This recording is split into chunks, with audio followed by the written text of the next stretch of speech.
Muy bien. Le pregunté al pastor David, ¿tengo que predicar? Dice, si gusta. Bueno, hermano, vamos a inclinar nuestros rostros mientras usted busca el libro de Efesios en el capítulo 1. Amén. Muy bien, vamos a orar al Señor y vamos a pedirle que Él dirija nuestros pensamientos y nuestros corazones en esta hora. Amén. ¿Estamos listos para escuchar la palabra? En lo que los hermanos arreglan el sonido. Muy bien, ok. Vamos a orar. Padre Santo, te ruego, Señor, en esta hora de que tu Espíritu Santo sea el que hable a nuestros corazones en una manera especial. Señor, yo sé que tú quieres hablarnos al corazón y a la mente. Pero te rogamos, Señor, de que sea tu Espíritu el que nos hable de una manera directa, Señor. En el nombre de Jesús te doy gracias y te pido que tú me llenes de tu Espíritu para yo hablar como conviene. En el nombre de Jesús. Amén. Alguien dijo que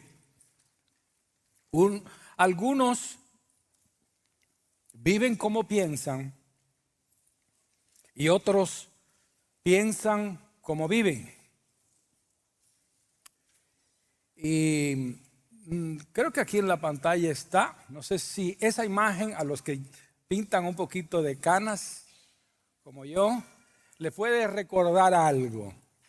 Esta fue una película que se llamó El Príncipe y el Mendigo, ¿se recuerdan? Fue una obra escrita por el famoso Mark Twain y que fue hecha como película en el año 1937. Bueno, la trama de la historia es que hay dos niños de apariencia prácticamente idéntica, los dos se parecían mucho. Uno se llamaba Tom, que era un mendigo que vive con su padre, un padre cruel en Londres, y el otro personaje es el príncipe Eduardo, hijo de Enrique VIII de Inglaterra. Bueno, la película narra cómo los niños intercambian sus roles. Tom toma el lugar de Eduardo en el palacio y Eduardo toma el lugar de Tom en su casa como mendigo. Nadie le cree a Eduardo cuando dice que él no es Tom, sino el verdadero príncipe. La gente en la calle, pues lógicamente se burla de él y el padre de Tom lo maltrata. Bueno, en el palacio nadie le cree a Tom al decir que él no es realmente Eduardo y piensan que es que el príncipe se volvió loco. Tom, siendo un mendigo, vive en el palacio del rey como príncipe y aprende a comportarse como un rey. Eduardo, siendo el verdadero príncipe, aprende a vivir como mendigo. Interesante esta trama. Porque nosotros, dice la Escritura, que somos reyes y sacerdotes, ¿cierto? Pero ¿alguna vez lo han hecho sentir como un mendigo? Joven, ¿alguna vez te dijeron desde pequeño, no sirves para nada? ¿O por qué no eres como tu hermana? ¿O por qué no eres como tu hermano? ¿Te han comparado alguna vez de una forma humillante? Esposo, ¿usted ha sentido que tal vez el jefe no lo valora? ¿No valora su trabajo en su empresa? ¿O que tal vez no lo valora como persona? Tal vez las esposas que están aquí se le ha hecho sentir que Tal vez nunca haces las cosas bien. O que eres un fracaso como esposa o como mujer. ¿Quién sabe? Hermanos, yo creo que siempre hemos vivido rodeados de personas que sí, realmente han sido una bendición para nuestras vidas. Pero también han habido personas que con sus comentarios han aplastado la dignidad nuestra, nuestro decoro y tal vez nuestra autoestima. Precisamente, yo creo que cuando Dios nos llama a su reino, incluso cuando Dios nos creó para que fuésemos prósperos en todo el sentido de la palabra. No solamente espiritual, sino material también. Fíjense que cuando Dios crea el huerto de Edén, dijo que todo lo que Él había creado había sido bueno. Yo le hago la pregunta, ¿y usted cree que Dios necesitaba un huerto? ¿Para quién lo creó? ¿No lo creó para el disfrute nuestro? ¿No es Dios el que sacia de bien nuestra boca? ¿No es Dios el que nos provee? ¿No es Dios el que nos bendice? ¿No es Jehová el que nos sana el cuerpo? ¿Sí o no? Dios quiere lo mejor para sus hijos. En el área material, en el área espiritual, en la parte mental, emocional. Quiere que nosotros seamos personas estables en todo el sentido de nuestro ser. Y precisamente por esa razón es que Pablo escribe a los hermanos de Éfeso desde la cárcel en Roma para dejarles saber a la iglesia de Cristo la importancia que ellos tienen para Dios. ¿De qué forma tan grande y tan poderosa Dios quiere bendecirnos a cada uno de nosotros? Para que ellos tomasen conciencia que aún a pesar de las presiones de la vida, aún a pesar de las dificultades o como otras personas nos puedan hacer sentir en el trabajo, en cualquier lugar que estemos, Dios tiene el interés de bendecirnos. Pero a veces los problemas de la vida pueden cerrarnos la garganta,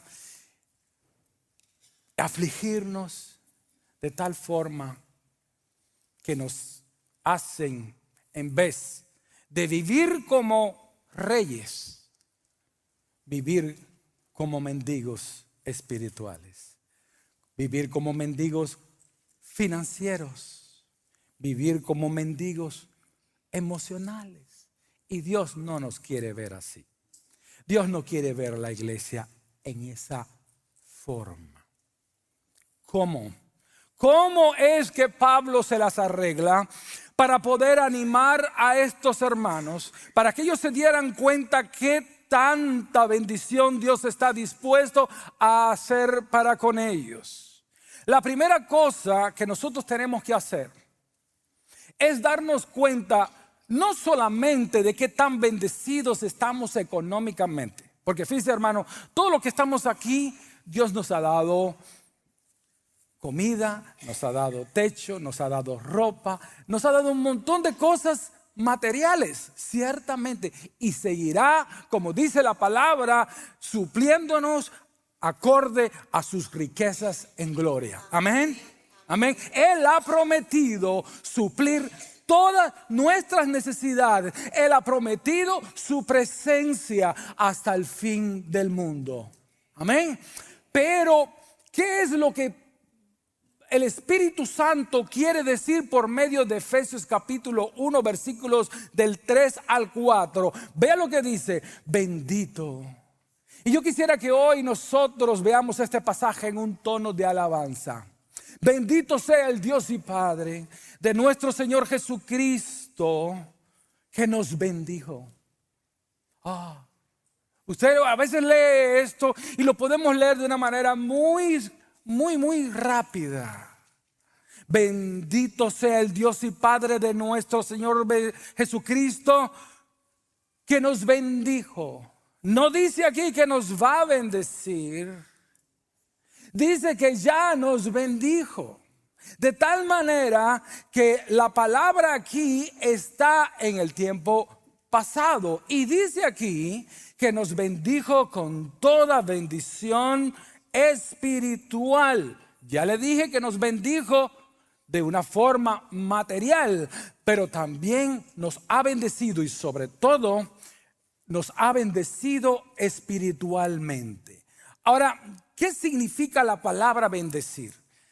La palabra bendecir significa, tiene dos connotaciones. La primera puede ser de hablar bien de alguien, elogiar, engrandecer, pero también tiene otro sentido, que es el sentido de favorecer, de otorgar algún favor, algo que tú necesites y Dios te lo provee. Esos son los dos sentidos en que está usada la palabra bendecir en el Nuevo Testamento. Pero lo que yo veo aquí es que nosotros tenemos que creer en nuestro corazón que cuando Él dijo que ya me bendijo, yo tengo que creer que yo soy rico como en el Señor.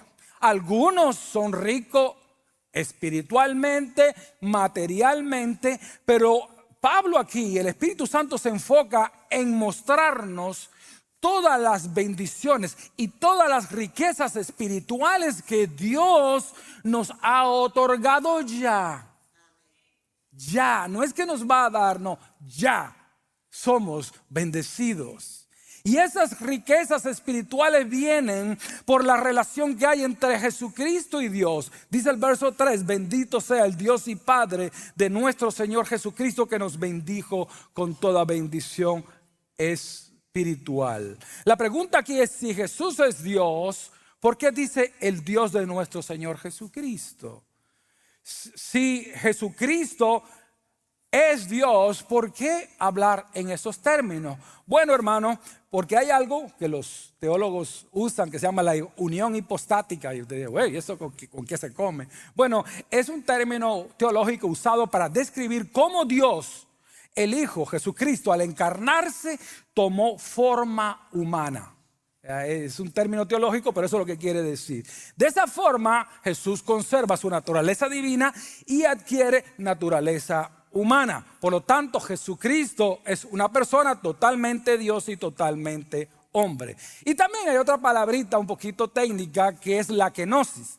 La kenosis viene de la palabra griega que describe la doctrina del autodespojo de Cristo en su encarnación. Por eso es que nosotros vemos en Filipenses capítulo 2 que dice que Jesús se despojó a sí mismo, tomando forma de siervo y haciéndose semejante a los hombres. Jesús no dejó de ser Dios, sino que sometió totalmente a la voluntad de su Padre. Por eso que dice la palabra que Él se hizo pobre para que con su pobreza nosotros fuésemos enriquecidos.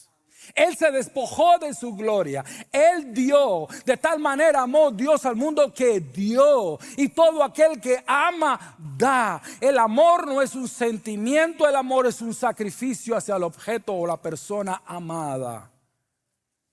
Y nosotros recibimos esa bendición, producto de la unión de Jesucristo con el Padre, por el autovaciamiento, por el ejemplo que Cristo nos dio de que Él mismo se despojó, Él mismo se dio y Él mismo se entregó por cada uno de nosotros. Ahora, esas riquezas vienen también por nuestra unión con Cristo. No solamente la unión de Jesucristo con el Padre, sino la unión de nosotros los cristianos con Jesucristo. La bendición que consumada por medio de esa unión. Esa bendición ya fue en el pasado y tiene ciertas características. Dice que esa gracia, esa salvación a nosotros nos fue dada por medio ¿de quién? Por medio de Jesucristo. Hermanos, y Dios nos ha dado muchas bendiciones, montones de bendiciones. Usted ve acá, esas riquezas nos sirven ¿para qué? Para entender el gran sacrificio que Él hizo por nosotros, que nos bendijo con toda bendición espiritual en las regiones celestes. ¿Se lo pueden cambiar? Vamos a seguirla viendo. ¿Me pueden cambiar ahí atrás, por favor?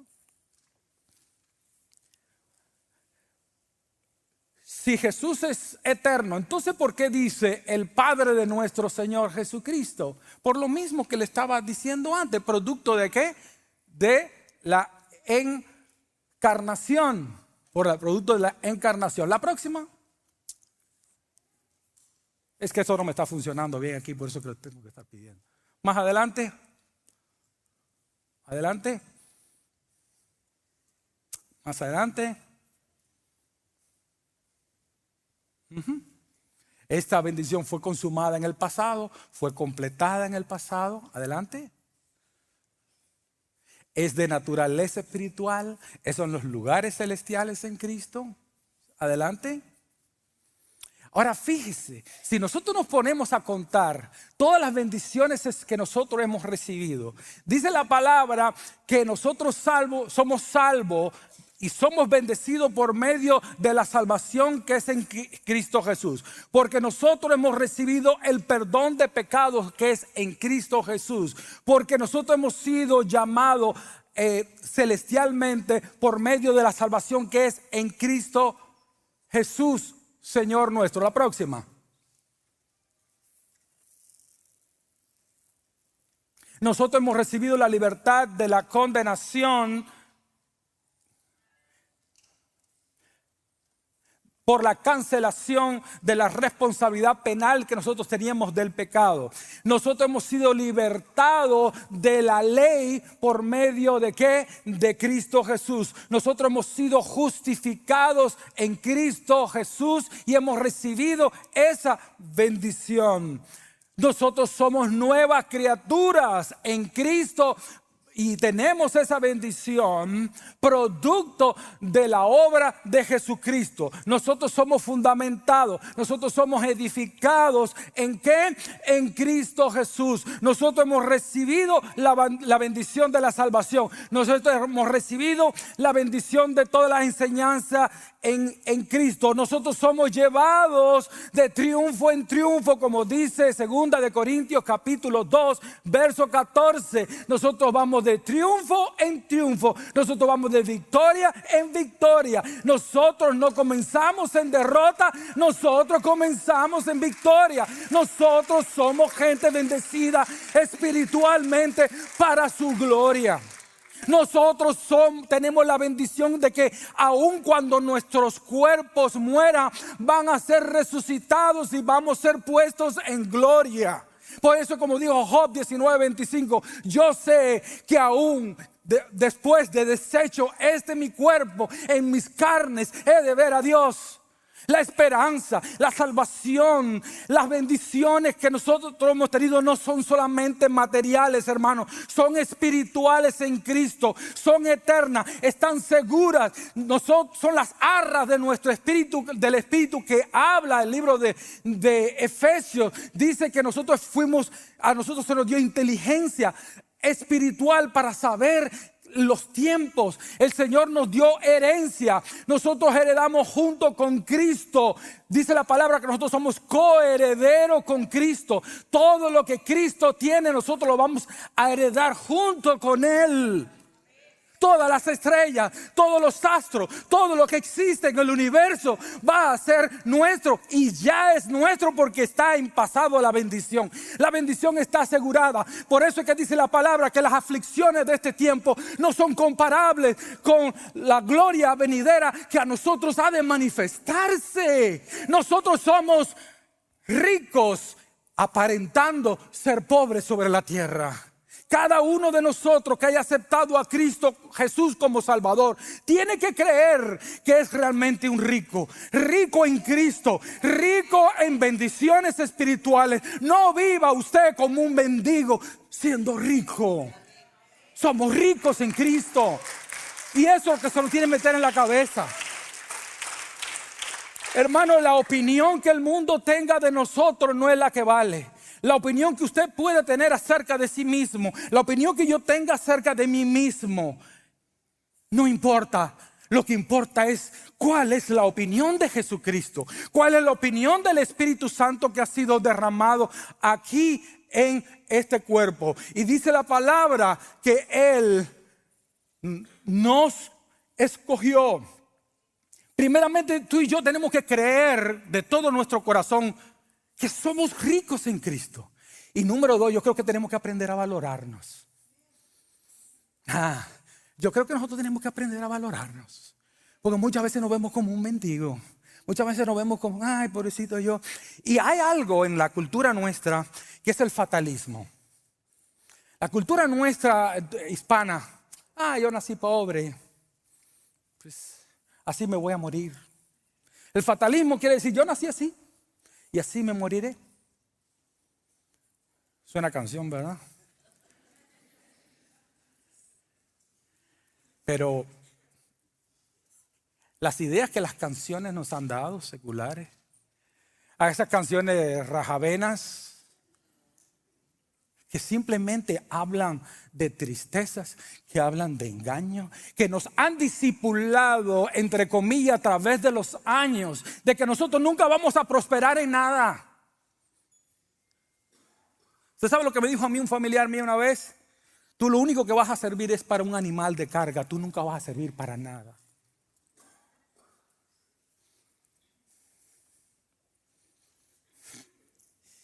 Hermano, una cosa es lo que diga el mundo, una cosa es lo que diga Satanás, pero otra cosa muy distinta es lo que Él ha dicho en su palabra. Tú eres mi hijo, tú eres mi hija.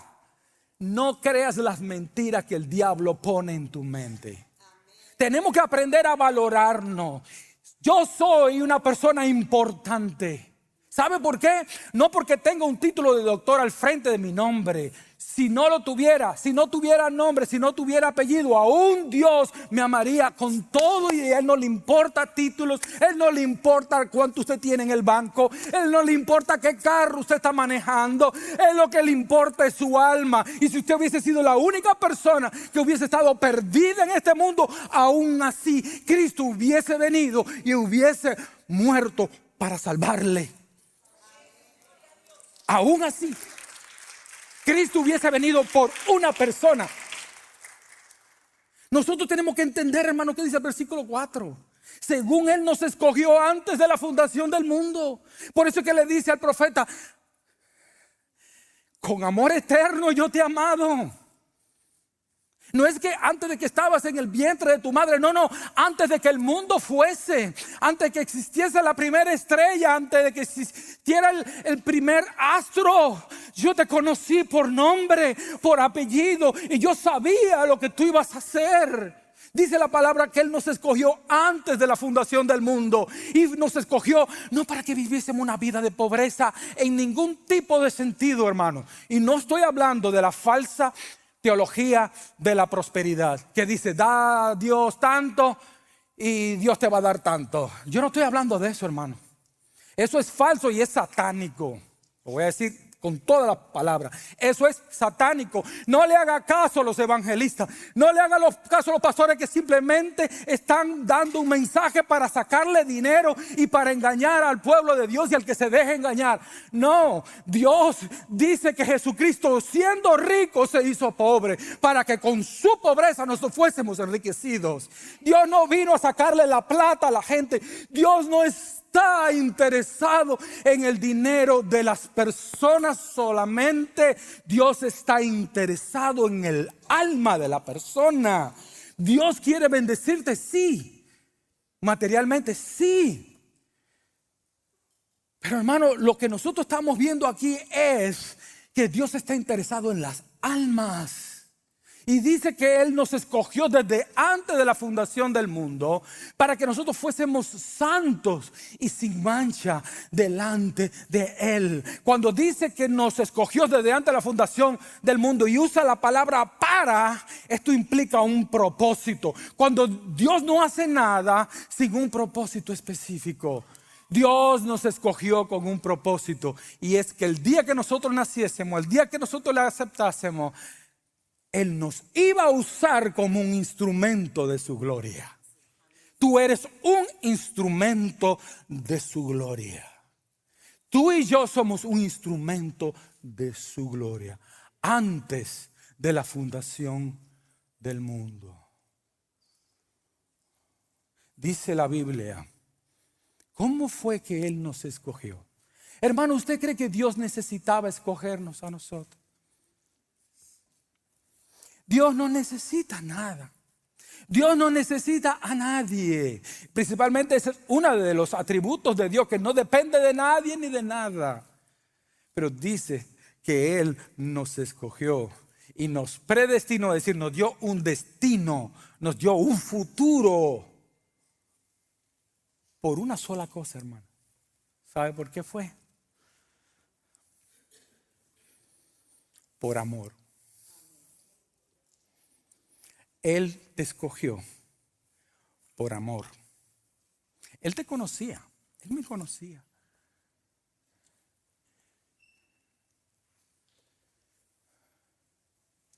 Y un día dijo, este va a ser un hijo mío o una hija mía. Dice el versículo 5, en amor, habiéndonos predestinados para ser adoptados, hijos suyos. Por eso es que dice la palabra que a todos los que le recibieron, a todos los que creen en su nombre, hermano, y no nos rompamos las cabezas con el asunto de la predestinación. A veces nos metemos en líos que aquí nadie entiende muchas veces. Como usted no entiende la Trinidad, tampoco yo entiendo la predestinación. Y nadie aquí la entiende. Llevamos 500, 600 años de debate teológico. No se meta en esos líos, hermano. No estamos a esas cosas. Vayamos al hecho de que Él nos predestinó. ¿Cómo? Allá se lo vamos a preguntar, que no lo explique bien, ¿verdad? Pero cuando nosotros los aceptamos a Él, dice la palabra que Él nos da la potestad, porque hay personas que creen que todos somos hijos de Dios. Pero dice la palabra en Juan capítulo 1, verso 12, que a todos los que le recibieron, a los que creen en su nombre, se le da la potestad. Es decir, que tiene que haber dos condiciones. Tienen que creer, tienen que recibirle a Jesucristo. Y se le da la oportunidad, se le otorga el derecho de ser llamado hijo de Dios, no antes. Y dice la palabra que no son engendrados de sangre y carne, ni de voluntad de carne, ni voluntad de varón, sino de Dios. ¿Y cómo fue que Él hizo esa elección? ¿Cómo fue que Él nos escogió? ¿Cómo fue que Él nos predestinó desde antes de la fundación del mundo? Él nos predestinó, ¿para qué? Por medio de Jesucristo, para ser adoptados hijo suyo. ¿Y cómo lo hizo? Según el puro afecto de su voluntad. Y Él lo hizo, ¿sabe para qué? Para la alabanza ¿de qué? De su gloria.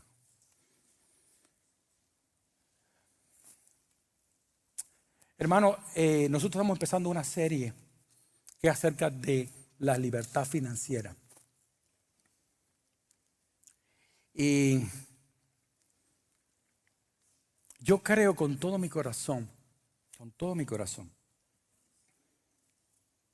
de que Dios a nosotros nos ha bendecido espiritual y materialmente, de las dos formas. Pero todo lo que nosotros hagamos para Dios, ya sea de palabra o de hecho, y ciertamente yo le voy a hablar las cosas como son. Así se lo voy a tirar de verdad, así, siendo sincero. Nuestra iglesia está en una situación financiera delicada.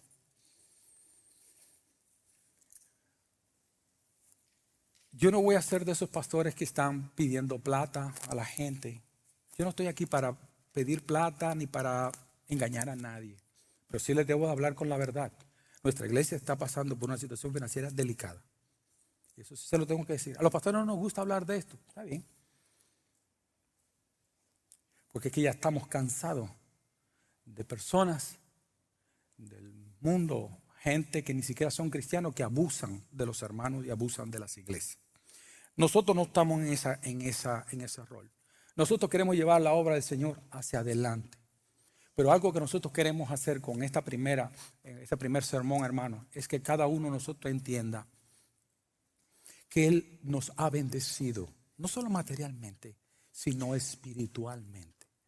Las bendiciones que Dios nos ha dado, hermano, no se cuentan con dinero. Se cuentan con salud, se cuentan con techo. Hermano, cuando yo miro a mis hijos, cuando yo miro y puedo abrazar a mis nietos, cuando veo tanta gente, hermano, que no tiene salud y que no tiene ni qué comer, yo digo, ¿qué tan ricos somos? Si usted fuera a mi país, donde la gente muchas veces gana $25 al mes. Y no vayamos solamente a mi país, vayamos a Latinoamérica, vayamos a países, vayamos a Haití. Hermanos, nosotros somos súper bendecidos por Dios. Pero esa bendición trae una responsabilidad. Porque al que mucho se le da, también mucho se le va a pedir. Nosotros somos responsables de responder ante esas bendiciones que Dios nos ha dado. Dios nos ha escogido para que seamos santos y para que seamos para su gloria y un instrumento de su gloria. Si usted quiere dar, dé. Si usted quiere ofrendar, dé. Si usted quiere diezmar, dé. Si no lo quiere hacer, no lo haga. ¿Sabe por qué? Porque Dios ama al dador alegre. Y todo lo que nosotros hagamos, tenemos que hacerlo de la misma forma que Dios lo hizo con nosotros. ¿Sabe por qué fue que Dios nos escogió? ¿Sabe por qué fue que Dios nos salvó? Por una sola cosa: por amor. Y si usted lo quiere hacer, hágalo por amor, no por presión, no por manipulación. Hágalo por amor, pero que le salga de su corazón como para Él, no para nosotros. Hágalo para Él, para que la obra del Señor pueda seguir, hermano, extendiéndose. Pero es un acto de la voluntad. Yo le digo, hermano, todo lo que hagamos tenemos que hacerlo para su gloria y hacerlo por amor.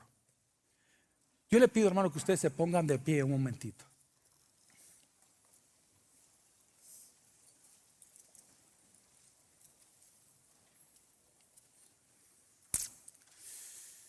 Y yo quisiera que en este día nosotros nos enfocáramos en alabar a Jehová. Yo quisiera, mis queridos hermanos, que nosotros termináramos este día con una nota de alabanza. Señor, tú me has bendecido tanto que va a haber una ofrenda, pero una ofrenda de alabanza. ¿Qué le parece? Si este no es un tiempo de recoger ofrendas monetarias, ¿qué le parece si ahora recogemos ofrendas espirituales? ¿Le parece? Amén. Entonces, ¿qué le parece si usted junto conmigo va leyendo este pasaje? Y yo le pido que usted cierre sus ojos. Bueno, cierre uno y abra el otro para que lo vea. Pero, ¿qué le parece si cuando estemos leyendo este pasaje se lo estemos diciendo a Dios? ¿Le parece? Yo quiero que usted se concentre y se lo esté diciendo a Dios. Amén. Bendice, alma mía, a Jehová. Y bendiga todo mi ser su santo nombre. Bendice, alma mía, a Jehová. Y no olvides ninguno de sus beneficios. Él es quien perdona todas tus iniquidades. Él es el que sana todas tus dolencias. Él es el que rescata del hoyo tu vida. Él que te corona de favores y misericordia. El que sacia de bien tu boca. ¿Qué dice?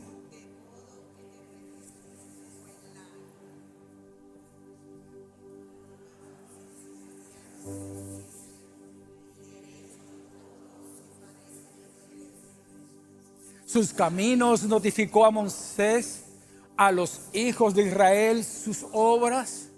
Misericordioso y clemente es Jehová, lento para la ira, grande en misericordia.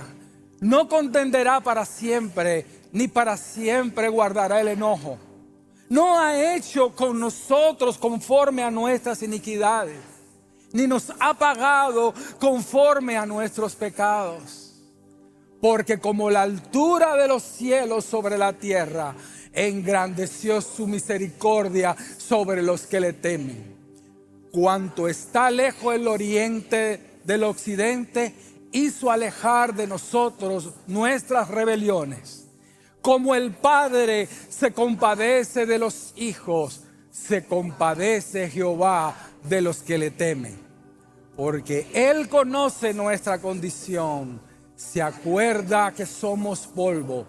El hombre como la hierba son sus días, florece como la flor del campo.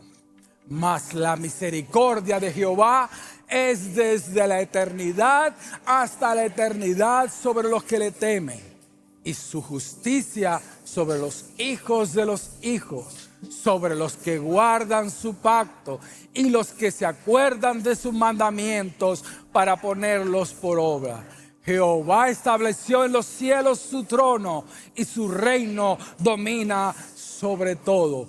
Bendecid a Jehová, vosotros sus ángeles, poderosos en fortaleza, que ejecutáis su palabra, obedeciendo la voz de su precepto. Bendecid a Jehová, vosotros todos sus ejércitos, ministros suyos, que hacéis su voluntad. Bendecid a Jehová, vosotras todas sus obras, en todos los lugares de su señorío. Bendice Jehová, alma mía, a Jehová. Amén. Denle un aplauso al Señor. Bendice, alma mía, a Jehová. Bendice, alma mía, a Jehová.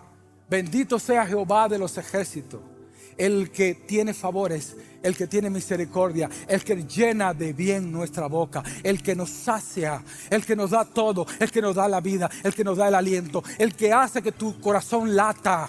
Bendecido sea Jehová de los ejércitos, porque Él es digno de toda la gloria, Él es digno de toda la alabanza, Él es digno por siempre y por toda la eternidad.